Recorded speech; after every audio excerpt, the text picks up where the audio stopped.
मयूरेश जोशी भी हमारे साथ मौजूद है, उनसे बातचीत भी करते हैं। Mayuresh, good morning. अच्छी स्ट्रेंथ देखी हमने कल के सेशन में और आज भी संकेत काफी एनकरेजिंग है, लेकिन क्या उम्मीद करनी चाहिए कि इस साल के खत्म होने से पहले 8000 के लेवल्स हम निफ्टी पर देखें? बहुत ज्यादा है नहीं, लेकिन क्या 100-125 अंकों की तेजी यहां से आप एक्सपेक्ट कर रहे हैं अगली 4-5 सेशंस में? Morning Deepali ji, I think बिल्कुल मुमकिन है, लेकिन 8000 के ऊपर फिर will come back to the same thing. जब जैन में हम लौटेंगे और वापस वही होगा कि बजट सेशन में क्या होगा, कॉर्पोरेट अर्निंग्स कैसे रहेंगे, तो मोरलेस मुझे लगता है कि 8000 is quite possible before the year and. But उसके बाद आई थिंक थोड़ी री rating of the markets will depend on a lot of factors like earnings, budget session वगैरह। चलिए, इस बीच मैं एक बार फिर से वो काउंटर जहां पे एक्सट्रीम स्ट्रेंथ थी कल, उनकी बात करूंगा। आई थिंक शुरू में मैंने स्किप कर दिया था इस मुद्दे को। मानस, मैं टाटा स्टील पे बात करना चाहूंगा। हम अंतिम बाजी में परसों मिस्टर अंकित मेघलानी से बात कर रहे थे। हालांकि मैं उस विषय पे बात नहीं कर रहा, मैं फंडामेंटल इशू बात नहीं कर रहा। तो उन्होंने कहा कि मेटल प्राइसेस बॉटम आउट होने के संकेत दे रहे हैं।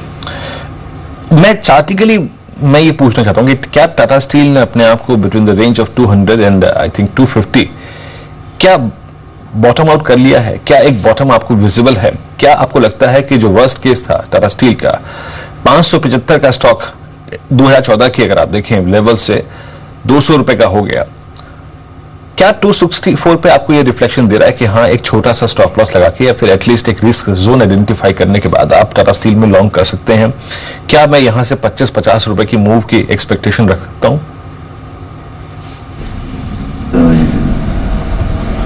बिल्कुल की जा सकती है। देखिए, एक बड़ा क्रैक हमने 575 के स्तर से देखा और बेस भी स्टॉक ने टाइम लेके बनाया है। ऐसा नहीं है कि एक दिन में बेस बना है, काफी टाइम स्पेंड किया 200 और 225 के आसपास, और उसके बाद 400 ब्रेकआउट आया है। अगर आप देखेंगे तो स्टॉक ने अपना 100 दिनों का मूविंग एवरेज ब्रेक किया है। तो मैं तो समझता हूँ कि यहाँ से जैसा आपका कहना है कि 50-60 रुपए हो सकता है कि करीब करीब 350 रुपए तक के लेवल भी देखने को मिले, क्योंकि जिस तरह का क्रैक हमने देखा था उसका अगर एक करेक्शन आएगा तो वो भी एक शार्प करेक्शन होगा। तो उस लिहाज से बिल्कुल यहाँ पर एक चांस लिया सकता है। हर्डल जरूर है, अगर आप देखेंगे तो 275 के आसपास, जो कि 200 दिनों का मूविंग एवरेज है। बट ऐसा लगता है कि शायद वो लेवल्स भी आसानी से ब्रेक हो जाएंगे। स्टॉक ट्राई जरूर करेगा 325 और 350 के रेंज में आने के लिए। तो मेरी राय में तो बिल्कुल यहाँ पर लॉन्ग बनाने चाहिए और अपने स्टॉप लॉसेस फिलहाल के लिए 230 के नीचे रखने चाहिए। जी, तो बने रह सकते हैं टाटा स्टील में और स्ट्रिक्ट स्टॉप लॉसेस के साथ। लेकिन एक छोटे से ब्रेक के लिए हम रुकेंगे, लेकिन आप कहीं मत जाएगा, क्योंकि जब हम वापस लौटेंगे तो आपको बताएंगे कि कौन से वो सेंटर शेयर्स है जहां पर आप इन्वेस्ट कर सकते हैं। 2 जानकार हमारे साथ मौजूद हैं, इनकी चॉइसेस भी जानेंगे और इनफैक्ट अभी नहीं, दिन भर आप जी बिजनेस पर एक खास पेशकश देख सकेंगे और दिन भर हम आपको सेंटर शेयर्स बताएंगे, यानी इन्वेस्टमेंट के कुछ चुनिंदा आइडियाज। जल्द लौटेंगे, आप देखते रहिए शेयर बाजार लाइव।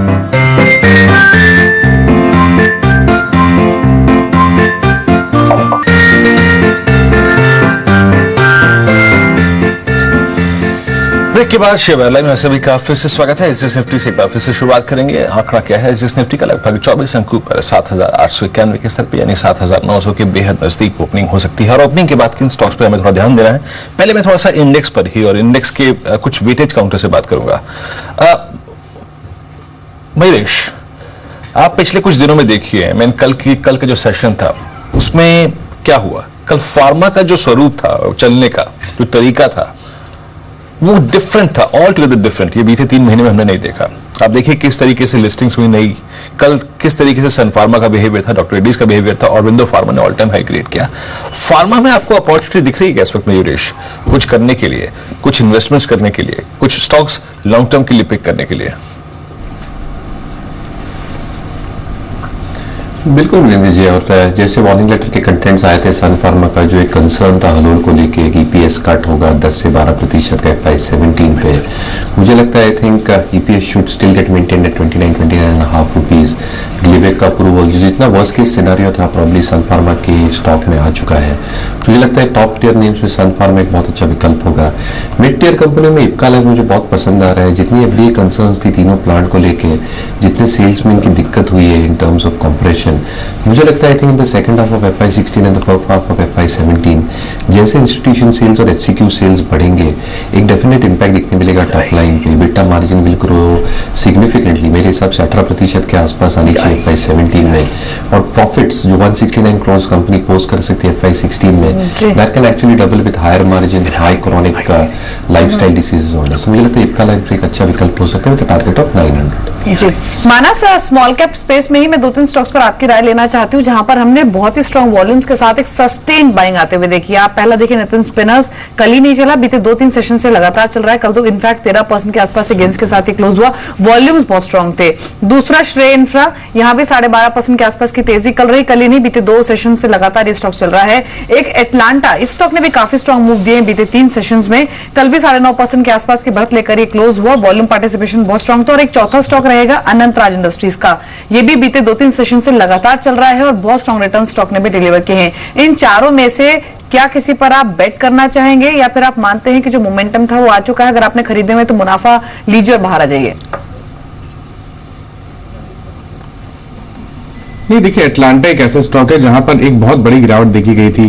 100 रुपए से स्टॉक गिरना शुरू हुआ था और मेरे ख्याल से कुछ टाइम पहले ही स्टॉक ने 25 रुपए के आसपास बेस बनाया है।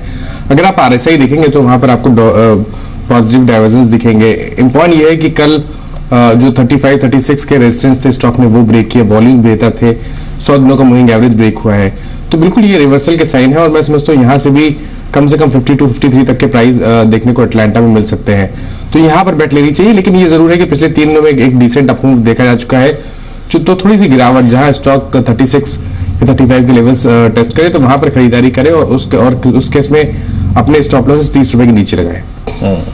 अब बात करते हैं 9:45 का समय है, आपकी वो स्टॉक्स जिन पर आप डिस्कशन चाहते हैं शेयर बाजार लाइव में इस वक्त, उन स्टॉक्स की अगर आप लिस्ट देखें जहां पर आप डिस्कशन चाहते हैं, इसमें Bayer crop sciences, Muthoot finance, Suven life sciences, Tata chemical, Orchid pharma, ये कुछ कंपनी जहां पे आप डिस्कशन चाहते हैं। उसके बाद core offshore, Britannia, Alembic, gulf oil और हिम्मत सिंह कासीरेव।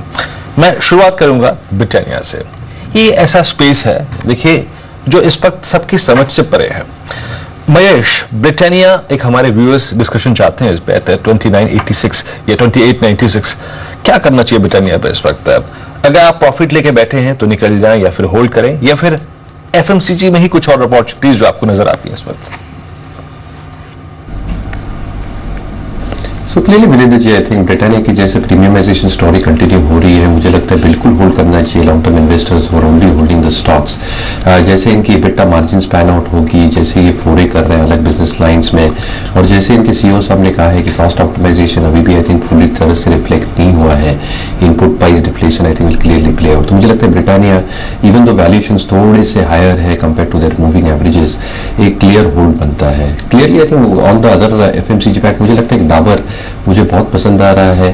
थोड़ी दिक्कतें हो सकी इन Q3 स्पेसिफिकली नेपाल के ऑपरेशंस को लेकर जैसे मैनेजमेंट में दर्शाया है, बट जनरली आप देखें तो अक्रॉस प्रोडक्ट लाइंस और अक्रॉस प्रोडक्ट ऑफरिंग्स इनकी एक वैल्यू चेन ऑफरिंग है। तो मुझे लगता है इन terms of bottom up approach Dabur एक स्टॉक देखा जा सकता है विद लॉन्ग टर्म पर्सपेक्टिव। जी, दर्शकों की डिमांड पर जो दूसरा शेयर है वो है ऑर्किड फार्मा का।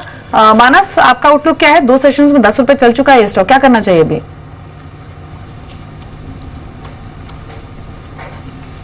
मैं समझता हूँ कि गिरावट अगर आए और स्टॉक 58 के आसपास या 59 के स्तर पे आए तो वहां खरीदारी करनी चाहिए, क्योंकि जिस तरह के पैटर्न्स हैं आप बिल्कुल उम्मीद कर सकते हैं कि आने वाले टाइम में 65-66 के जो रेजिस्टेंस है वो ब्रेक होंगे और स्टॉक कहीं ना कहीं 75 और 78 की रेंज में जाने की कोशिश करेगा। तो मेरी राय में तो गिरावट अगर आती है और स्टॉक 60 से 58 रुपए की रेंज में आता है तो वहां पर खरीदारी करनी चाहिए और अपने स्टॉप लॉसेस 54 रुपीज के नीचे रखनी चाहिए। और कुछ अगर आप देखें इस स्टॉक जो इस लिस्ट में है उसमें अगर आप देखिए मुथूट फाइनेंस 180 के स्तर पे कल क्लोज हुआ। मयूरेश, मुथूट फाइनेंस यहाँ पर आपका आउटलुक क्या है? आई मीन इस पर्टिकुलर स्टॉक पे, या फिर इस प्राइस पर आपको रिस्क ज्यादा लगता है, रिवॉर्ड ज्यादा लगता है, या फिर इसी स्पेस में कोई और अपॉर्चुनिटी आपके? आई मीन इनफैक्ट प्लीज एक बार अगर आप इसका ईयरली चार्ट दिखा दीजिए, मैं उसकी प्राइस परफॉर्मेंस से थोड़ा सा वाकिफ हो जाऊं कि इसने बीते 6 महीने में साल भर में क्या किया है। इस स्टॉक ने मुथूट फाइनेंस करीब 180 पे क्लोज हुआ। ये देखिए, ये अभी भी अगर आप देखें बीते 6 महीने से साल भर से ठंडा पड़ा हुआ है, वर्सेस 239 अभी करीब 180। आई मीन लास्ट दिसंबर से इस दिसंबर एक अंडर परफॉर्मेंस रही है। हालांकि बीते अगर आप देखें 1 महीने में थोड़ा सा स्टॉक चला है, लेकिन फिर भी you have some better choices in this space Mayuresh. So clearly Virendra ji, I think Muthoot finance की स्पेसिफिकली बात करें तो जैसे परफॉर्मेंस रहा और आपने राइटफुली कहा, आई थिंक सॉफ्ट ही रहा है। We are still expecting the next 2 quarters to see the least performance थोड़ा सॉफ्ट ही रहेगा, टॉप लाइन हो या बॉटम लाइन हो। इसके मद्देनजर मुझे नहीं लगता, आई थिंक स्टॉक का एक आउट परफॉर्मेंस दे पाएगा, तो एक अंडर परफॉर्मेंस शायद कंटिन्यू ही रहेगी ये पूरी स्पेस में। एनबीएफसी स्पेस में अगर मैं बात करूं जनरली स्ट्रोक गोल्ड फाइनेंसिंग, मुझे लगता है I think housing finance companies is something that I still continue to like and prefer. LIC housing का कॉस्ट ऑफ फंडिंग कम हो गया है, इनकी जो यील्ड ऑफ इन्वेस्टमेंट्स है ये आई थिंक बरकरार है, और अगर एसेट क्वालिटी देखिए तो even that is got stabilised. तो मुझे लगता है कि हाउसिंग फाइनेंस कंपनीज पे ज्यादा ध्यान देना चाहिए। और अगर आप NBFC core consumer durable companies की बात कर रहे हैं तो I think Bajaj finance is given a very good move. तो बजाज फाइनेंस जो होल्ड कर रहा है वो बिल्कुल होल्ड करना चाहिए काउंटर को। हालांकि वैल्यूएशंस थोड़े से प्रीमियम पे है, but I think the counter can perform. जी मानस, ऑर्किड फार्मा के बाद 2 और स्टॉक से फार्मा स्पेसिस पर व्यूअर्स राय लेना चाहते हैं। एक तो एलेंबिक है और दूसरा है सुवन लाइफ साइंसेज। क्या अप्रोच होगी आपकी? देखिए, एलेंबिक के चार्ट तो अच्छे लगते हैं, क्योंकि अगर आप देखेंगे तो कुछ दिन पहले ही स्टॉक ने 200 दिनों की मूविंग एवरेज पे सपोर्ट लिया था, और उसके बाद पिछले 2 दिनों में अच्छे वॉल्यूम के साथ 47-48 के रेजिस्टेंस को ब्रेक किया है। तो मेरी राय में यहाँ पर तो अभी एक मूव बाकी है, जहां स्टॉक 54-55 तक के स्तर को टेस्ट कर सकता है। तो यहाँ पर बिल्कुल खरीदारी करनी चाहिए और अपने स्टॉप लॉसेस 45 रुपीज के नीचे रखने चाहिए। दूसरा स्टॉक हमने सुवन लाइफ साइंसेज के बारे में बताया। देखिए, सुवन के साथ एक बड़ी दिक्कत यह है कि स्टॉक 280 का एक हर्डल है जो क्रॉस नहीं कर पा रहा है। अगर एक बार 280 के ऊपर निकलेगा तब तो आप वहां पर लॉन्ग बनाए। उससे पहले मैं समझता हूँ कि आपके पास स्टॉक है तो बने रहे, क्योंकि स्टॉक 200 दिनों के मूविंग एवरेज पे लगातार सपोर्ट ले रहे हैं। तो अपने स्टॉप लॉस 250 के नीचे रखें और बने रहे स्टॉक में, बट फ्रेश लॉन्ग 280 के ऊपर ही बना लें। एक टाटा केमिकल भी था मयूरेश, व्यूअर्स की अगर आप देखें चॉइसेस में टाटा केमिकल्स, लेकिन ये स्टॉक डिलीवर नहीं कर पाया। देखिए आप कहाँ अगस्त में 525, उसके बाद एक सीवियर ब्रेकडाउन, पहले ये 480 वॉलेट करके आया, जो एक बहुत अच्छी पैटर्न बन रही थी, वो अगर आप देखिए अल्टीमेटली फेलियर साबित हुई। फिर एक शार्प कट 375 तक गया, फिर पुल बैक लिया, लेकिन पुल बैक में सक्सीड नहीं हो पा रहा है। अगर हमारे कोई व्यूअर्स इसको होल्ड कर रहे हैं टाटा केमिकल्स को, तो आपकी अप्रोच क्या होगी इस स्टॉक पे? क्लियरली अगर आप देखें तो, जैसे मैं मैनेजमेंट ट्रांसक्रिप्ट्स 2 दिन पहले ही पढ़ रहा था, एक सोडा ऐश को लेके आई थिंक उनका बिजनेस आउटलुक काफी एनकरेजिंग लगता है इनको, और कंपैरेटिवली सॉल्ट और पल्सेस का भी धंधा अच्छा लग रहा है। हाउएवर आई थिंक जो इन्होंने शिफ्टिंग की थी probably in terms of DAP to NPK, I think वहाँ पे थोड़े इनपुट कॉस्ट प्रेशर बिल्कुल दिख रहे हैं। इन्वेंट्री थोड़ी बिल्टअप होगी है, जो मैनेजमेंट काफी कॉन्फिडेंट है अगले 2 क्वार्टर में लिक्विडेट कर पाएगी। सो ओवरऑल आई थिंक मुझे लगता है अगर लोअर लेवल्स पे किसी ने टाटा केमिकल्स लिया है तो बिल्कुल होल्ड कर सकते हैं। With in the same space मुझे लगता है एग्रोकेमिकल स्ट्रोक फर्टिलाइजर में मुझे लगता है यूनाइटेड फॉस्फोरस एक बहुत अच्छा विकल्प हो सकता है। डिक्लाइंस पे 15% top line growth, 20% bottom line growth हम उम्मीद कर रहे हैं। बैकवर्ड इंटीग्रेटेड है और huge amount of generic of patent जाने की उम्मीद है अगले कुछ सालों में। मुझे लगता है यूनाइटेड फॉस्फोरस डिक्लाइंस पे एक अच्छा विकल्प हो सकता है इन द सिमिलर स्पेस। हिम्मत सिंह का सीधे एक और शेयर पर व्यूअर्स राय लेना चाहते हैं। मानस, कल भले ये स्टॉक बहुत एक्शन में ना हो, लेकिन उससे प्रीवियस सेशंस में हमने पूरी टेक्सटाइल स्पेस में हिम्मत सिंह का सीधे में भी काफी अच्छी खरीदारी देखी है। अभी स्ट्रेटेजी क्या है आपकी? देखिए, स्ट्रेटेजी तो फिलहाल ये रहेगी कि आपके पास है, आप बने रहें, 197 का स्टॉप लॉस रखें। लेकिन अगर आपको फ्रेश लॉन्ग बनाने हैं तो इंतजार कर ले 230 के लेवल्स को ब्रेक करने का। अगर स्टॉक 230 के लेवल्स ब्रेक करता है तब तो आप वहां पर बिल्कुल लॉन्ग बना सकते हैं 275 के टारगेट के लिए, बट उससे पहले फ्रेश लॉन्ग ना बनाए। बट अगर आपके पास है तो बिल्कुल बने रहना चाहिए। चलिए मयूरेश, ये हमारे व्यूअर्स की रिकमेंडेशंस थी। एक स्टॉक आई थिंक स्किप हो गया है मेरे ख्याल से, एक स्टॉक रह गया था सिर्फ। प्लीज दीपक एक बार वो स्टॉक्स की लिस्ट एक बार फिर से अगर आप दिखा सकें। एक स्टॉक आई थिंक मिस हो गया था। मैं कुल मिला के करीब 10 स्टॉक्स थे।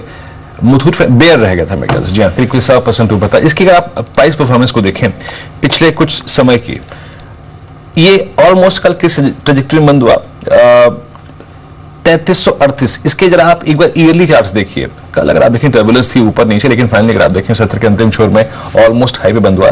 लेकिन ये अगर आप देखें इसकी yearly price performance, somehow state of confusion काफी ज्यादा रहा है। बेयर मानस ऑल्दो थोड़ा एक्सपेंसिव स्टॉक है, लेकिन जो होल्ड कर रहा है वो होल्ड कर रहा है। आई थिंक ये डिलीवरी पे कामकाज करने वाला स्टॉक है। एग्जैक्टली 4147 का इसने हाई लगाया था इस ईयर के मिड में, लेकिन वहां से गिरने के बाद कैपिटलाइज नहीं कर पाया अब तक। अब ये लग कैसा रहा है टेक्निकली, और क्या होल्ड करना चाहिए या फिर इस प्राइस में लिक्विडेशन या फिर एक बार के लिए बाहर आना अच्छी रणनीति रहेगी? देखिए 4200 के लेवल्स के बाद स्टॉक लगातार वीक हो रहा है, लगातार प्रॉफिट बुकिंग देखी जा रही है, लगातार लोअर टॉप लोअर बॉटम देखे जा रहे हैं। और इम्पॉइंट ये है कि पिछले दिनों स्टॉक ने अपना 200 दिनों का मूविंग एवरेज भी ब्रेक किया, उसके नीचे फिसल गया है। देखिए ये कोई बहुत निगेटिव नहीं है, बट ये जरूर है कि जिस तरह की रैली हमने 1250 या 1300 के स्तर से देखी थी, उसका करेक्शन भी थोड़ा सा डीप ही होगा। मैं समझता हूँ कि करेक्शन अभी और बाकी है। स्टॉक कम से कम 2900 के लेवल्स को टेस्ट कर सकता है, तो उस लिहाज से तो अगर कोई उछाल मिले जहां स्टॉक 3400 3500 के लेवल्स टेस्ट करे तो वहां पर निकलने की कोशिश होनी चाहिए, और फ्रेश लॉन्ग लोअर लेवल्स पे जब स्टॉक 2900 के आसपास है तो वहां बनानी चाहिए। जी, इसके अलावा और भी बहुत स्टॉक्स हैं जो कि लाइमलाइट में हैं। भारतीय इंफ्राटेक पर भी नजर रखिए, कल हमने काफी अच्छी खरीदारी इनफैक्ट करी नहीं, बीते कई सेशंस में लगातार बाइंग इस शेयर में आते हुए देखी है। संक्षेप में मानस, आपकी अप्रोच क्या है भारतीय इंफ्राटेल पर? बहुत ही बढ़िया चार्ट्स लगते हैं। देखिए कंसोलिडेशन, एक लंबा कंसोलिडेशन 200 दिनों के मूविंग एवरेज के आसपास स्टॉक ने दिखाया था। अभी पॉइंट ये कि 410 का जो रेजिस्टेंस था स्टॉक ने वो ब्रेक किया। केवल दिक्कत ये है कि स्टॉक में वॉल्यूम्स अभी तक फिनोमिनल वॉल्यूम नहीं देखे गए हैं, बट अगर हम केवल प्राइस पैटर्न देखें तो ऐसा लगता है कि शायद ये एक ब्रेकआउट है और शायद आने वाले टाइम में 450 और 455 के लेवल्स देखने को मिलेंगे। तो मेरी राय में तो यहाँ पर एक स्टिक स्टॉप लॉस जो कि 398 के आसपास रहेगा, उस स्टॉप लॉस के साथ एक लॉन्ग पोजीशन बनानी चाहिए। जी चलिए, 9 बजे हैं और शेयर बाजार लाइव को समेटने का वक्त हो गया है। अब शुरुआत करेंगे फर्स्ट वीक। सबसे पहले देख लीजिए हेडलाइंस। बाजार के अच्छी तेजी के साथ खुलने की उम्मीद, ग्लोबल बाजारों में अच्छे संकेत। अमेरिकी बाजार लगभग 1% की तेजी के साथ हुए बंद, शेयरदारों की भी शानदार शुरुआत।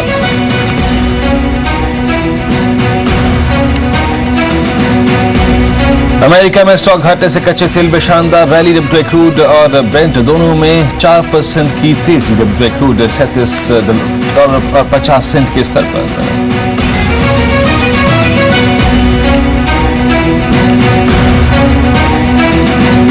ट्री हाउस के जीलन में मर्जर को जीलन बोर्ड ने दी मंजूरी, शेयरधारकों की मंजूरी के बाद लागू होगा मर्जर। ट्री हाउस के 10 शेयरों के बदले मिलेंगे जीलन के 53 शेयर।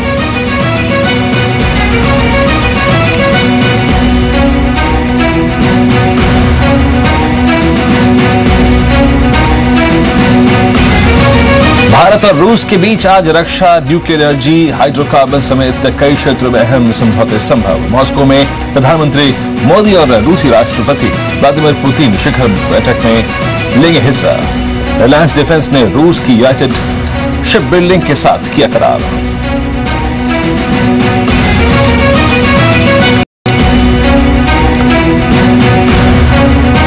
और ब्लैक मनी के मोर्चे पर बड़ी कामयाबी, सरकार ने 20 महीने में रिकवर की 16,000 करोड़ रुपए से ज्यादा की ब्लैक मनी, 1200 करोड़ रुपए की संपत्ति की जब्त।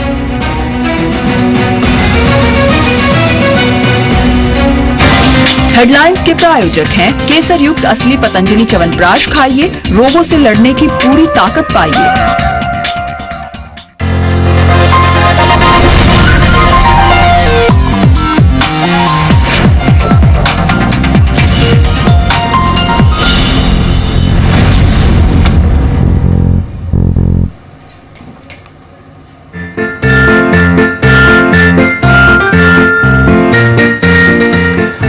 फर्स्ट एड में आप सभी का स्वागत है और जिंगल बेल, और साथ ही साथ क्रिसमस की ये धुन जो है ये बाजार को शायद थोड़ी सी भारी, हमको भी भारी है। माहौल खुशनुमा है और एसजीएक्स निफ्टी करीब 22 अंकों पर कारोबार कर रहा है। जी हम कुछ सुबह ये सुबह कुछ थोड़ी डिफरेंट लग रही है। Let's hope for the best के अंतिम बाजी तक आते आते, बाजार की क्लोजिंग तक आते आते ये खुशियां बरकरार रहे। सिर्फ इन्हीं एक्सपेक्टेशन के साथ शुरुआत करते हैं ये फर्स्ट एड की। एसजीएक्स निफ्टी आपकी स्क्रीन पर करीब 7888 पर कारोबार कर रहा है। लेकिन अब बात करते हैं सेंटा स्टॉक्स की। देखिए दिन आज क्रिसमस से एक दिन पहले कुछ ऐसी अपॉर्चुनिटीज जो कि टेक्निकल एनालिस्ट मानते हैं, फंडामेंटल एनालिस्ट मानते हैं कि सबसे शानदार हैं। इस साल इसको पकड़िए और नए साल में जाइए। आइए रुक करते हैं सेंटा स्टॉक्स का।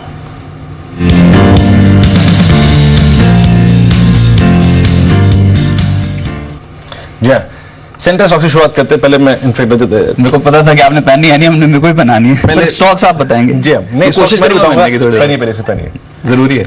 हाँ पहले पहनिए। जी हाँ, सेंटर स्टॉक्स मेरे साथ मानस हैं, मेरे साथ मयूरेश हैं और साथ ही साथ आशीष राधे हमारे साथ। सिर्फ मैंने टोपी पहनी है। अभी मैं एक आपको गिफ्ट भी दे देता हूँ, अभी ये रख लीजिए। ये है मेरे पास 2 ऑलरेडी। अब सेंटर स्टॉक्स बताएंगे मानस और साथ ही साथ मयूरेश, और कुछ देर में आशीष साथी भी जुड़ेंगे हमारे साथ। पहले मानस मैं आपके पास आऊंगा। पहले 2 स्टॉक्स आपके जिन पर आपको मानते हैं कि इस क्रिसमस खरीदारी करनी चाहिए, ये क्रिसमस से अगली क्रिसमस तक का सफर काफी शानदार रहेगा। 2 स्टॉक्स आपके। देखिए 2 स्टॉक अगर ऐसे चूज करने हैं तो मैं पहले तो समझता हूँ कि अरविंद इंडस्ट्रीज पे ध्यान देना चाहिए। देखिए पॉइंट ये है कि काफी समय के बाद स्टॉक ने बहुत ही इंपॉर्टेंट रेजिस्टेंस जो कि 325 के आसपास था उसको ब्रेक किया। 1 साल हो गया स्टॉक ने ट्राई बहुत किया 325 के लेवल्स ब्रेक करने का, लेकिन वो लेवल्स कल ब्रेक हुए हैं। तो मेरी राय में तो ये एक बहुत ही क्लियर ब्रेकआउट है।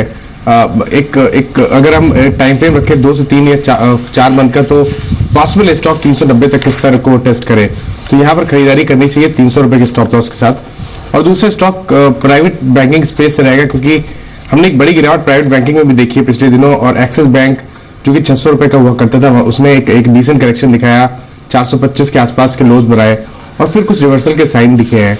तो मैं समझता हूँ कि यहाँ पर आप खरीदारी कर सकते हैं इस उम्मीद में कि अगर 1 से 2 मंथ का टाइम फ्रेम रख के चलेंगे तो 500 रुपए तक के टारगेट्स पॉसिबल है। तो मेरी राय में यहाँ पर खरीदारी करनी चाहिए और 420 रुपए के स्टॉप लॉस रखनी चाहिए। राइट, तो कुछ सेंटर स्टॉक्स जो मानस ने आपको बताए, लेकिन मयूर सीधा मैं आपके पास आता हूं। बाजार ओपनिंग से पहले कोई ऐसे स्टॉक्स जो आप समझते हैं कि इन्वेस्टमेंट होराइजन अगर कुछ मिड टर्म पर्सपेक्टिव के लिए रखने तो बहुत स्ट्रॉन्ग एक्यूमुलेशन होंगे। सेंटर स्टॉक्स आज के दिन कौन से 2 स्टॉक्स देंगे आप? एक पहला होगा रैडिको खैतान। मुझे लगता है जैसे एक रियलाइजेशंस में इनका दबाव पड़ा था कुछ क्वार्टर से, बिकॉज प्राइस हाइक्स नहीं हुए थे। स्टेट गवर्नमेंट प्राइस हाइक्स बिल्कुल लेंगे, हमारी उम्मीद है अगले कुछ क्वार्टर्स में, जिसकी वजह से इनकी प्राइस रियलाइजेशन बढ़ेगी। वॉल्यूम ग्रोथ 26% से बढ़ी है पिछले 7 सालों में और ये कंटिन्यू होगी at a very fast pace going forward. मुझे लगता है EBITDA margin because of falling raw material prices 13% के आसपास या उससे भी ज्यादा आनी चाहिए। और EPS जो 5 रुपए का कंपनी FY15 में रिपोर्ट किया था एटलीस्ट 7.2 रुपीज रिपोर्ट करना चाहिए। USL के साथ अगर मैं कंपेयर करूं तो EV टू सेल्स 1.3 टाइम्स है रैडिको और USL 4.3 टाइम्स है। और USL की स्ट्रैटेजी क्लियरली होगी प्रॉफिटेबिलिटी पे, रैडिको खैतान की वॉल्यूम और रियलाइजेशन इंप्रूवमेंट। तो मुझे लगता है रैडिको खैतान एक अच्छा विकल्प हो सकता है, टारगेट 156। दूसरा स्टॉक होगा सूर्य रोशनी। और क्लियरली अगर हम देखें जो LED की तरफ गवर्नमेंट के उलझान है, Surya Roshni probably is going to in the right direction. Investment बहुत बढ़िया तरीके से किए हैं। Lighting division contributes 40%, that will improve to 45%। LED का रेवेन्यू शेयर अगले 2 साल में 30 से 35% हो सकता है। डेट नीचे आ रही है, उसकी वजह से इंटरेस्ट कॉस्ट नीचे आ रही है, मार्जिन एक्सपेंशन होगा और वैल्यूएशंस पे भी काफी अट्रैक्टिव है। तो मुझे लगता है सूर्य रोशनी अगर 12 महीने का टाइम फ्रेम हो तो target 185 is what we are looking at. जी हाँ, चलिए थोड़ा सा मैं इंडिकेटिव एक्शन भी देख लेता हूँ। अभी 3 स्टॉक सेंटर के बाकी हैं, लेकिन उससे पहले थोड़ा इंडिकेटिव एक्शन आपकी स्क्रीन पर। निफ्टी करीब 14 अंक ऊपर, लेकिन 50 DMA के ऊपर 22 अंक ऊपर सेंसेक्स। गेल बिल्कुल फ्लैट कारोबार कर रहा है। याद रखिए आज करेंसी मार्केट जो है बंद है, तो रुपए की बात हम नहीं करेंगे। LNT करीब 9 रुपए ऊपर 1300 के स्तर पे कारोबार कर रहा है। भारतीय तेल 332 के स्तर पे, मारुति करीब 12 रुपए नीचे 4622 के स्तर पे, रिलायंस बिल्कुल फ्लैट 1003 के स्तर पे कारोबार करता हुआ, केन इंडिया लगभग 1 रुपए 20 पैसे ऊपर कारोबार कर रहा है। टाटा मोटर्स करीब 1 रुपए 85 पैसे ऊपर। रजत जी बिल्कुल, तो इंडिकेटिव एक्शन सजेस्ट कर रहे हैं कि एक फ्लैटिश बैक के साथ कामकाज हो सकता है, लेकिन मेरे 2 इन-हाउस रिसर्च एनालिस्ट मौजूद हैं, अंचल और साथ साथ साक्षी। सबसे पहले अंचल मैं आपके पास आता हूं।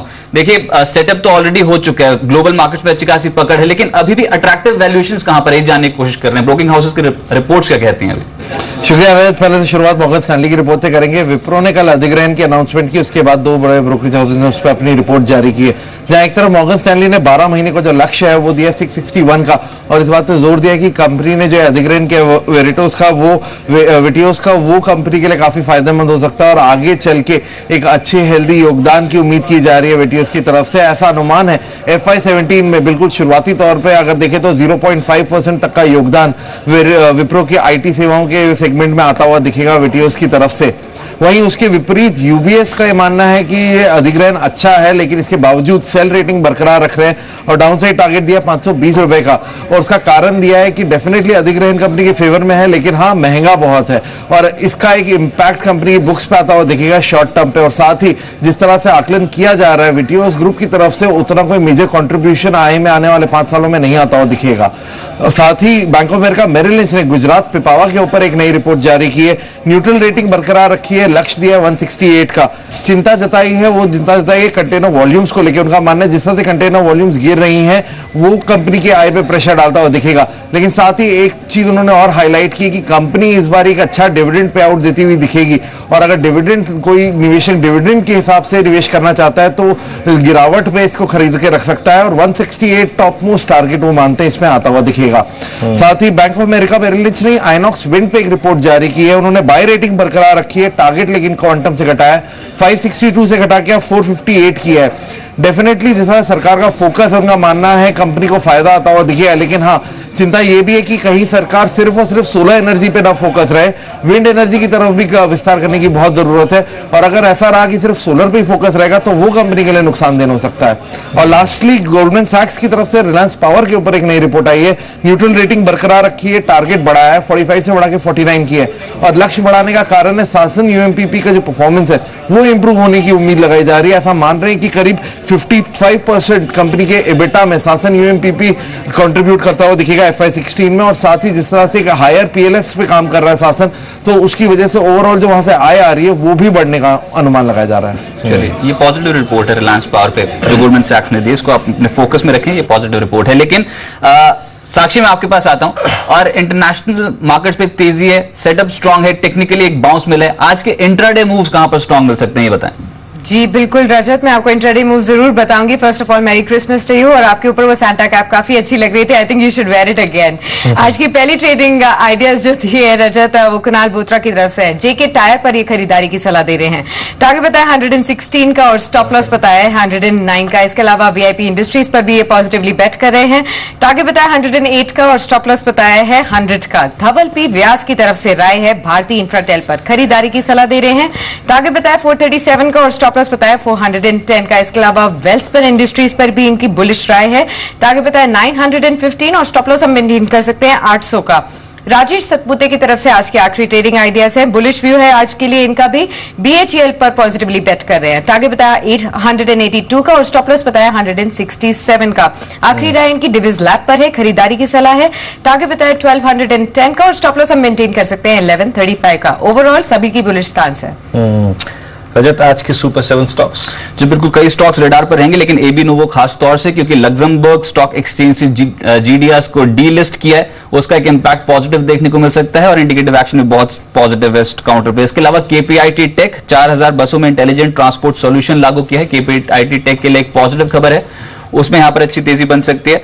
और स्टॉक ऑफ द डे जैसे आपने बात की थी आर्किड प्लाई, इसमें काफी स्ट्रॉन्ग मूव एक्सपेक्टेड है, 4 से 5 दिन में शेयर में इनफैक्ट बहुत स्ट्रॉन्ग मूव मिल सकता है और स्लोपिंग डाउनवर्ड रेंज से बाहर निकल रहा है। जैसे आपने बताया था यहाँ पर 5 महीने के जैसे कंसोलिडेशन चल रहा है और अगर ये ब्रेकआउट होता है तो बहुत स्ट्रांगली तेज हो जाएगा, 63-64 के ऊपर तो ये दौड़ जाएगा काउंटर, इसको अपने रडार पर रखें। इसके अलावा टाटा कॉफी और टाटा स्पॉन्ज, दो स्टॉक्स जो बतौर ईपीएस शेयर में शामिल किए गए हैं। आज फास्ट मनी शो में 7:30 बजे हमारा स्पेशल शो होता है जिसमें 20 स्टॉक्स बताए जाते हैं आपको बाजार खुलने से पहले। टाटा कॉफी और साथ साथ टाटा स्पॉन्ज दोनों में तेजी बन सकती है, मेटल काउंटर तो खास तौर से अट्रैक्टिव है ही। इसके अलावा श्री इंफ्रा और डॉल्फिन ऑफशोर, दो ऐसे स्टॉक्स जो सुपर हिट शेयर्स के तौर पर चुने गए हैं। ये जो ड्रिलिंग कंपनियां, एक्सप्लोरेशन कंपनियां, इन पर जरूर नजर रखें, यहां पर एक बाउंस देखने को मिल सकता है क्योंकि क्रूड आउट परफॉर्म कर रहा है। आशीष टाटेर जी मेरे साथ इस समय जुड़ चुके हैं फॉर्च्यून विजार्ड से। आशीष जी बहुत बहुत शुक्रिया अपना समय जी बिजनेस को देने के लिए sir. Merry Christmas to you.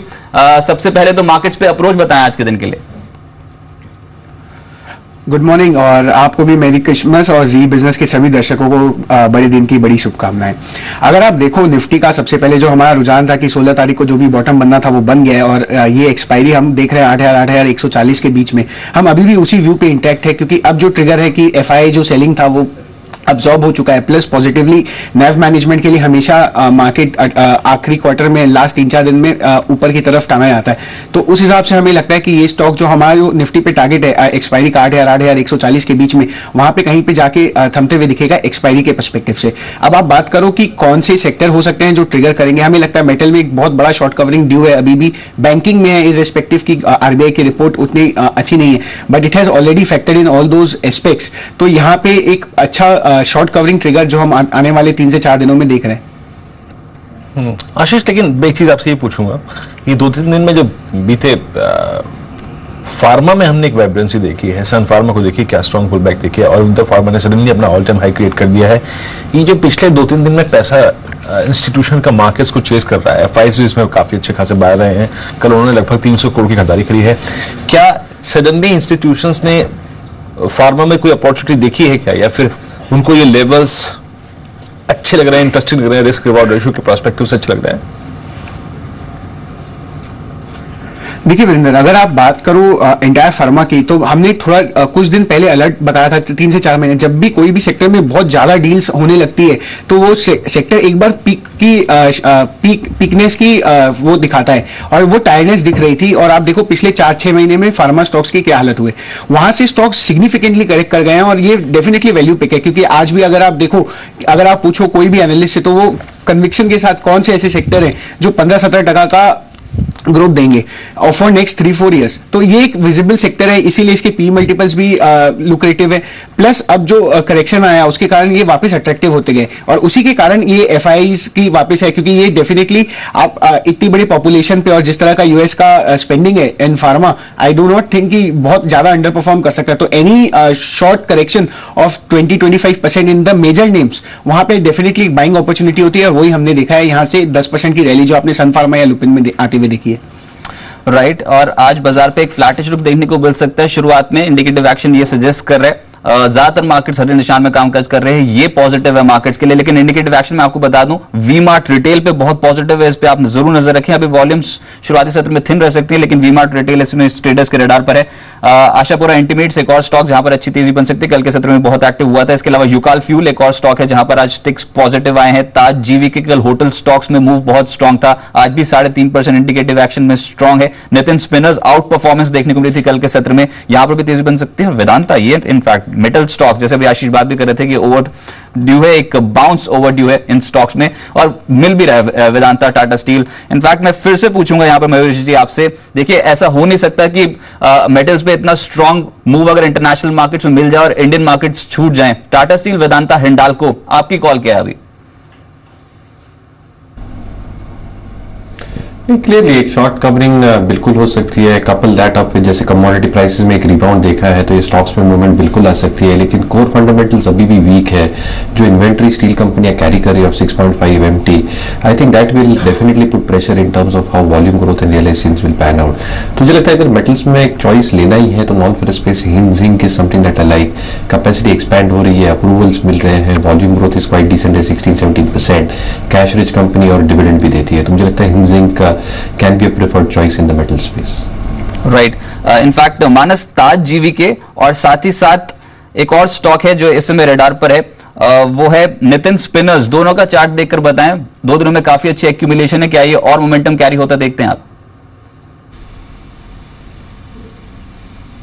देखिए ताज जीवी के को मैं समझता हूँ कि जो ट्रेंड है वो काफी पॉजिटिव है। हाई टॉप्स हायर बॉटम लगातार बन रहे हैं, एक हडल जरूर 102-103 के आसपास है, बट पैटर्न को देख के लगता है कि शायद आने वाले टाइम में ये हडल क्रॉस हो जाएंगे, स्टॉक कहीं ना कहीं 112-115 की रेंज में जाने की कोशिश करेगा। तो मेरी राय में तो यहाँ पर बिल्कुल बने रहना चाहिए और अपने स्टॉप लॉसेस अब रिवाइज करके 92 रुपीज के आसपास कर लेना चाहिए। दूसरा स्टॉक आपने नितिन स्पिनर्स का बताया था, देखिए एक ब्रेकआउट जरूर है कि कंसोलिडेशन देखा गया 200 दिनों के मूविंग एवरेज के आसपास। फिर हमने कल एक वॉल्यूम साथ ब्रेकआउट देखा जब स्टॉक 74 रुपीज के ऊपर निकला। तो मैं समझता हूँ कि अगर पोटेंशियल की बात करें तो करीब करीब 95-96 तक का पोटेंशियल लगता है स्टॉक में, और अगर करंट लेवल्स पे एक लॉन्ग पोजीशन बनाई जा रही है तो उसके स्टॉप लॉसेस 74 रुपीज के नीचे रहेंगे। चलिए बाजार खुलने वाला है। इनफैक्ट नितिन स्पिनर्स एक और स्टॉक है जो पिछले कुछ दिनों में बहुत एक्यूमुलेट हुआ और ये सेक्टर आउट परफॉर्म कर रहा है। एक स्टॉक और जिसमें आप नजर रख के चल सकते हैं वो है विनती ऑर्गेनिक्स। यहाँ पर अच्छा मूव है, पिपवावर डिफेंस तो सुबह से ही फोकस में है। इनफैक्ट ये डिफेंस शेयर्स आज फिर से रडार पर आते हुए नजर आएंगे। और कुछ और स्टॉक्स, होटल स्टॉक्स पे जरूर नजर रखें। ऑर्किड, रॉयल ऑर्किड और साथ साथ ताज जीवी के जैसे स्टॉक्स आज बहुत स्कैटर्ड मूव मिलेगा मार्केट पे। अगर इंडेक्स स्पेसिफिक इतनी स्ट्रॉन्ग मूव नहीं मिले तो काउंटर स्पेसिफिक अप्रोच फिर से बहुत स्ट्रॉन्ग होगी ट्रेडर्स की। एबी नूवो आपके रडार पर रहना चाहिए। लग्जमबर्ग स्टॉक एक्सचेंज से डीजीडीएस को डीलिस्ट कराया। इसके अलावा केपीआईटी टेक के संदर्भ में एक पॉजिटिव खबर है, यहां पर मूव स्ट्रॉन्ग एक्सपेक्टेड है। साथ ही साथ आइडिया सेलर दक्षिण भारत के 75 शहरों में 4G सेवाएं शुरू की हैं। कोल इंडिया इंपॉर्टेंट है क्योंकि मेटल माइनिंग स्टॉक्स में कहीं ना कहीं मूव मिल चुका है। 2000 वैगन खरीदने और फंडिंग के लिए रेलवे के साथ करार किया।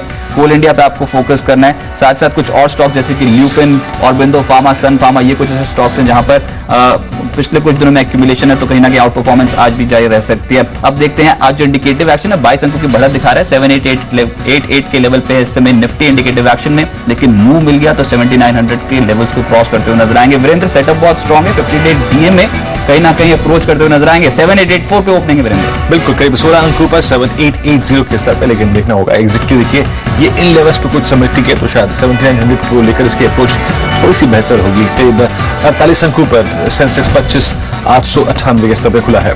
करीब 16 अंकों पर इस वक्त, लेकिन स्टॉक स्पेसिफिक एक्शन क्या है उसको देखते हैं। टॉप गेनर्स में अगेन मेटल्स ने अपनी स्ट्रॉन्ग प्रेजेंस दिखाई है। वेदांता को देखिए 9165 पे, उसके बाद कोल इंडिया लगभग 1.25% ऊपर, केल इंडिया लगभग 0.2% ऊपर, उसके बाद ओएनजीसी अपस्ट्रीम कंपनियों में यहाँ पे अच्छी तेजी है और एक बीएचईएल और हिंडाल्को ये कुछ काउंटर जहां पर काफी अच्छी कंसिस्टेंट थी। फर्स्ट स्क्रीन में अगर आप देखें आपको कमोडिटीज काफी स्ट्रॉन्ग प्रेजेंस थी। उसके बाद ल्यूपिन अपने फुल बैक को कंटिन्यू करता हुआ, सन फार्मा अगेन मोमेंटम कंटिन्यू है। पीएसयू बैंक से एसबीआई सबसे ऊपर लगभग 0.5% की तेजी लेकर इंडेक्स में शुमार काउंटर्स में अगर आप देखें तो इस वक्त सबसे ऊपर खड़ा है और एक एनएमडीसी लगभग 3/4% ऊपर। बैकफुट पे कौन है? बैकफुट पे अगर आप देखें तो यहाँ पे कुछ IT majors like HCL technologies, TCS ये बैकफुट पे हैं। Zee entertainment, Kotak Mahindra bank from the private banking space और एक ग्रेसिम अगर आप देखें तो ये भी काउंटर नीचे है। मारुति को देखिए सॉफ्टनेस यहाँ पर, भारतीय एयरटेल, लेकिन सॉफ्टनेस वाले काउंटर्स में आप देखिए जो लॉसेस हैं वो हार्डली 0.10% के हैं। यानी अगर आप देखें 1% के भी 10वें हिस्से से कम की गिरावट यहाँ पर है। बैंकिंग स्टॉक्स क्या कर रहे हैं? ये आईसीआईसीआई बैंक करीब 0.5% ऊपर, एसबीआई 0.5% ऊपर, आईडीबीआई बैंक बिल्कुल फ्लैट, एक्सिस बैंक बैकफुट पे नहीं कह सकता मैं इसको, और बाकी पीएनबी अगर आप देखें बैकफुट पे है। आईडीबीआई बैंक लगभग बिल्कुल फ्लैट कारोबार कर रहा है 8940 के स्तर पे। सेकंड स्लाइड में मिड कैप बैंकिंग में अगर आप देखें कैनरा बैंक 0.5% ऊपर है, फेडरल बैंक 0.5% ऊपर, यूनियन बैंक लगभग 1.25% ऊपर, येस बैंक 1.25% ऊपर और बैंक ऑफ इंडिया बिल्कुल फ्लैट। यूको बैंक बैकफुट पे है यहाँ पर लगभग 1.25% की गिरावट के साथ। लेकिन बैंक निफ्टी का स्टेबल होना बहुत जरूरी है। ये stock of the day, I mean 60 के जोन में आर्किड प्लाई इंडस्ट्रीज एक स्ट्रॉन्ग ओपनिंग, आई थिंक 6190 का इसने हाई लगाया था लगभग जी हाँ 62 रुपए का हाई लगाया। देखिए कल भी मैं जब प्रकाश इंडस्ट्रीज के बारे में बात कर रहा था, इस स्टॉक को थोड़ा स्टेबल होने दीजिएगा। लेट्स अज्यूम कि ये जब 63 का लेवल पार करेगा तो इंट्राडे से अगर आप देखें ये स्टॉक जो है वो एग्जैक्टली पोजिशनल पर्सपेक्टिव से ट्रेड करने लायक हो जाएगा। तो 63 पर आर्किड प्लाई पर रहेगी नजर, लेकिन एक स्ट्रॉन्ग ओपनिंग, आई मीन 63 को लेकर इसकी अप्रोच क्या होती है वो देखेंगे। मिड कैप गेनर्स में अगर आप देखें HT media, Suzlon, GE shipping, Educomp, GVK power का वैसे बैंक, ये कुछ काउंटर जहां पे स्ट्रॉन्ग अगर आप देखें मूव है 1% से 1% के मूव यहाँ पे। Corporation bank, century textiles, Tata chemicals, Indian bank और विंडो फार्मा अपने ट्रेडिंग करियर का एक और नया अगर आप देखिए हाई लगाता हुआ तो यहाँ पर शानदार मूव ट्रेडिंग मूव देता हुआ और विंडो फार्मा। उसके बाद बैकफुट पे यहाँ पे Titan, Lanco infra, Thermax, Indian hotels, Chambal fertilisers और स्टर्लिंग बैंक अगर आप देखें तो यहाँ पर बैकफुट पे खड़े हैं। उसके बाद खबरों वाले शेयर स्टॉक सुबह की लिस्ट में शामिल था जो उसमें आप देखिए lupin strong move, KPIT technologies में स्ट्रॉन्ग मूव, मैक्लोय दरअसल में अगर आप देखें तो खराब खबर थी लेकिन उसका बहुत बड़ा इंपैक्ट नहीं पड़ रहा है। एबी नूवो और आइडिया ये कुछ काउंटर जहां पर इस वक्त स्ट्रेंथ है। स्टॉक सुबह की पूरी लिस्ट अगर आप देखें तो हर निशान में सेल, वेदांता, कमोडिटीज को आप देखिए तो यहाँ पर फ्लैट है, लेकिन हिंडाल्को थोड़ा सा यहाँ पर मूव अच्छा है, राष्ट्रीय बैकफुट पे लेकिन नॉट डिसाइसिवली, बहुत बड़े फ्रैक्शन से नहीं। हिंदुस्तान जिंक लगभग 98 की तेजी के साथ करीब 147.30 पे का हुआ है। अगर आप अपस्ट्रीम कंपनियों की अगर आप देखें खेमे को, आई थिंक परसों जो खबर आई थी ओएनजीसी में, ओएनजीसी विदेश के निवेश की योजना को लेकर, तब से अगर आप देखें काउंटर पलटा है लगभग 3 रुपए ऊपर। केन इंडिया, रिलायंस, एचपीसीएल, एचओईसी, रिलायंस 1005 के स्तर पर कारोबार करता हुआ आगे बढ़ते हैं। और यह स्पेस स्ट्रॉन्ग है। ये स्पेस अगर आप देखें आईटी सडनली अगर आप देखें यहाँ पर कॉन्फिडेंस चरमराया हुआ है। बैकफुट पे अगर आप देखें सारे के सारे स्टॉक्स हैं इस वक्त, Infosys, TCS, HCL technologies, Wipro, tech Mahindra, सिर्फ टेक महिंद्रा हर निशान में, otherwise rest of large cap IT जो है वो बैकफुट पे है। फिर आप देखिए मारुति अगर आप देखें करीब 18 रुपए नीचे, बाकी auto space, Bajaj auto, hero MotoCorp, M&M अगर आप देखें ये सभी काउंटर्स इस वक्त निशान में है, स्पेशली बजाज ऑटो और हीरो मोटोकॉर्प पे नजर रखिएगा। इंडिसेस आपकी स्क्रीन पे 6 अंकों पर 7872। Now we are at 50 day लेकिन थोड़ी देर हमको यहाँ पे टिकना पड़ेगा। मानस इस ओपनिंग पर रहा है आपकी?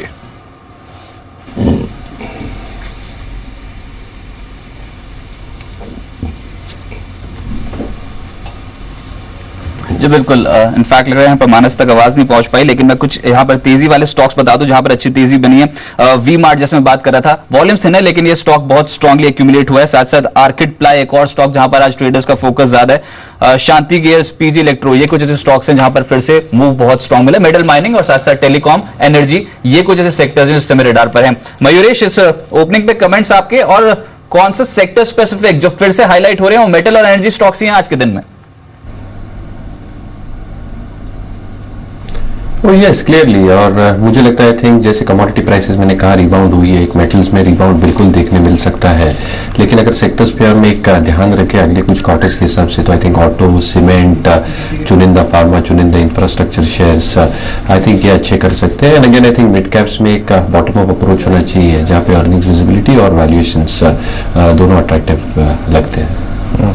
देखिए, लेकिन मैं अब एक्सट्रीम कॉन्फिडेंस से कह सकता हूं कि हमारा स्टॉक ऑफ द डे 6125 पर 2.5 लाख शेयर के वॉल्यूम्स के बीच में, देखिए मैं बहुत शॉर्ट टर्म पर्सपेक्टिव से देख रहा हूं, तो हाँ ये दमखम रखता है सुबह सुबह आज कि ये 63 के जोन को काटे, ये दमखम रखता है। प्राइस बिहेवियर अच्छा है इसका, और मैं कुछ देर में एक बार फिर से देखूंगा। लेकिन शुरुआती अगर आप देखें टिक्स के बाद थोड़ा सा नीचे आया था, लेकिन अब 6120 पर इस स्टॉक पे नजर रखिएगा। जी बिजनेस का स्टॉक ऑफ द डे इस वक्त करीब 8% ऊपर 2,70,000 शेयरों के वॉल्यूम्स के बीच में, अब 6170, नाउ क्रॉसिंग ओपनिंग टिक्स जो शुरुआती टिक्स थे 6180, 6195, 62, 30। एक एक्सपेक्टेशन होती है, मैंने अगर देखें कि हाँ यार ये डिलीवर कर सकता है।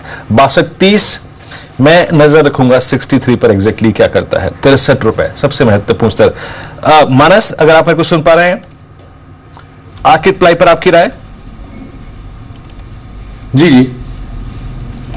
देखिए, एक ब्रेकआउट के करीब है, और जिस तरह आपने बताया कि 63 के लेवल्स ब्रेक होने के बाद एक बढ़िया मूव आएगा, वो बिल्कुल सही कह रहे हैं आप, क्योंकि अगर आप लॉन्ग टर्म चार्ट देखेंगे तो वहां पर high tops high bottoms clearly दिखते हैं। और एक बार 63 के ऊपर निकलेगा तो जो नेक्स्ट टेक्निकल टारगेट है वो कम से कम 75-78 की रेंज में आता है, तो बिल्कुल वो टारगेट सेट करके चल सकते हैं। बट उसमें हो सकता है आपको टाइम लगे, करीब 4 to 5 मंथ्स का टाइम लगे। बट मैं समझता हूँ कि कोई ये एक ऐसा स्टॉक है जो कभी भी करेक्शन पे लिया जा सकता है। राइट, मयूरेश, आखिरी सवाल होगा आपसे। ऑफशोर कंपनियां, डॉल्फिन ऑफशोर, सेलान एक्सप्लोरेशन कंपनियां, HOEC जैसे स्टॉक्स, क्या ये लाइमलाइट में आ सकते हैं? एक बाउंस तो मिला है इन स्टॉक्स में आज। ट्रेडिंग में बिल्कुल रह सकती है, लेकिन जैसे हमने देखा है क्रूड प्राइस की गिरावट, केपेक्स प्लान्स काफी कंपनियों के कर्टेल हो सकते हैं या पोस्टपोन हो सकते हैं। इसलिए मुझे फंडामेंटली एटलीस्ट दिख नहीं रहा है कि आई थिंक कहां से ऑर्डर फ्लोज होंगे। Execution again will remain extremely weak if order flows are not coming और मार्जिन प्रेशर्स रह सकते हैं। तो ट्रेडिंग मूव्स बिल्कुल बरकरार रह सकते हैं, लेकिन fundamentally I think we are still not comfortable. चलिए मयूरेश, बहुत बहुत शुक्रिया आप इस कार्यक्रम में शामिल हुए और सभी स्टॉक्स और इंडस्ट्रीज पर आ रखी आपने। एक बार फिर से लौटते हैं सेंटर स्टॉक्स पे, और अब सेंटर स्टॉक्स पे बात करेंगे आशीष के साथ।